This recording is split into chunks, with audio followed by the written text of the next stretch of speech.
Coffee খুঁজে পেতে বেশি বেগ পেতে হলো না, সামনের দিকেই ছিল। আমিও চটজলদি পানি গরম দিলাম চুলোয়।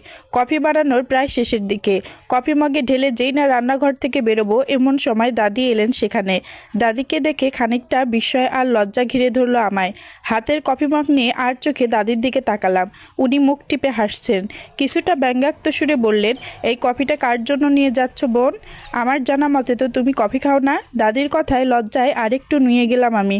উফ দাদি, তুমিও না। হালকা হেসে আমার থুতনি ধরে বললেন, এইটুকুতেই লাজরাঙা হলে চলবে? পাগলি একটা।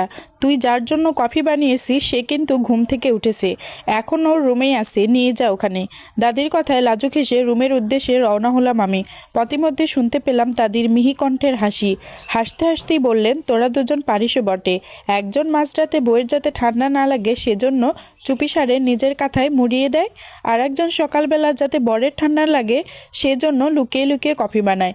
নতুন বিয়ের এগুলোই মজা। তোর দাদার সাথে আমিও এমন সুখের মুহূর্ত কাটিয়েছি। তোদের প্রেম আমাদের চেয়ে মধুর হোক, দোয়া করি। দাদির কথায় যেমন চমকে গেলাম তেমন খুশিও হলাম। তার মানে উনি খেয়াল করেছেন পূর্ণ যখন এসেছিলেন। ইস কি লজ্জা! আর খুশি লাগলো ভেবে যে আমার আর পূর্ণের মধ্যে সম্পর্কের উন্নতি হচ্ছে। যতটা আমি ভেবেছিলাম তার চেয়ে ভালোভাবেই হচ্ছে। রুমে ঢুকে দরজা ভিজিয়ে দেখলাম পূর্ণ মাত্র ফ্রেশ হয়ে আসলেন। উদম শরীরে তোয়ালে কাঁধে ওয়াশরুম থেকে বেরিয়ে এসেছেন। সেদিকে এক পলক চেয়ে চোখ ফিরিয়ে নিলাম আমি। লোকটা যখন তখন উদম হয়ে ঘুরে বেড়ায় রুমের মধ্যে, কেমন একটা অসহ্যকর ব্যাপার। কিন্তু ওনার মধ্যে কোনো হেলদোল দেখলাম না।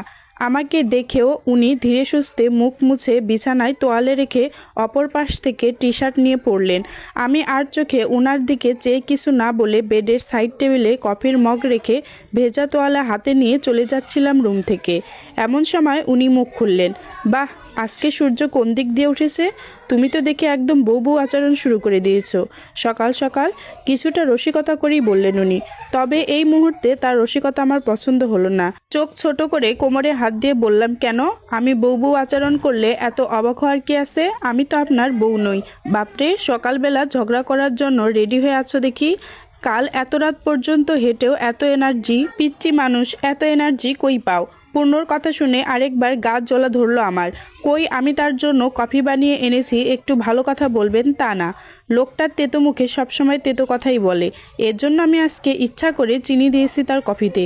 একটু চিনি খাওয়ার অতীব প্রয়োজন ওনার জীবনে। আমি ওনার কথাকে পাত্তা না দিয়ে বারান্দায় তোয়ালেটা নেড়ে দিয়ে আসলাম। ইতিমধ্যে উনি কফির মগ হাতে নিয়ে বিছানায় বসে পড়েছেন। এক চুমুক মুখে দিয়ে মুখ বিষিয়ে বললেন, উফ, এত মিষ্টি কেন? হোয়াট ননসেন্স তুরফা, তুমি কি জানো না আমি কফিতে এত চিনি পছন্দ করি না? নিজে তো শরবত বানিয়ে খাও, সাথে আমাকেও খাওয়ানোর ধান্দায় আছো নাকি? জি, ইচ্ছা করেই দিয়েছি, বেশ করেছি, কারণ আপনার এটাই দরকার। মিষ্টি মুখ করবেন তবেই তো মিষ্টি কথা বলবেন। সারাদিন আপনার তেতো কথা শুনতে শুনতে মেজাজটাই তেতো হয়ে গেছে আমার। বিরক্তিতে চোখ মুখ কুঁচকে বললাম আমি। এর মধ্যেই শুনলাম উনার চাপা কণ্ঠের বিড়বিড়, মিষ্টি মুখ যদি করতেই হয় এভাবে কেন করবে? আরও তো উপায় আছে করার। এই আপনি কি বললেন? জোরে বলুন। কেন, শোনার জন্য খুব আগ্রহ হচ্ছে বুঝি? হতেই পারে, ফিসফিস করে বলেন কেন? যা বলার জোরেই বলবেন। জোরে বলতে আমার সমস্যা নেই, তুমি লজ্জা পাবে। তো পরবর্তীতে ভিডিও পেতে অবশ্যই আমার পেজটা ফলো দিবা।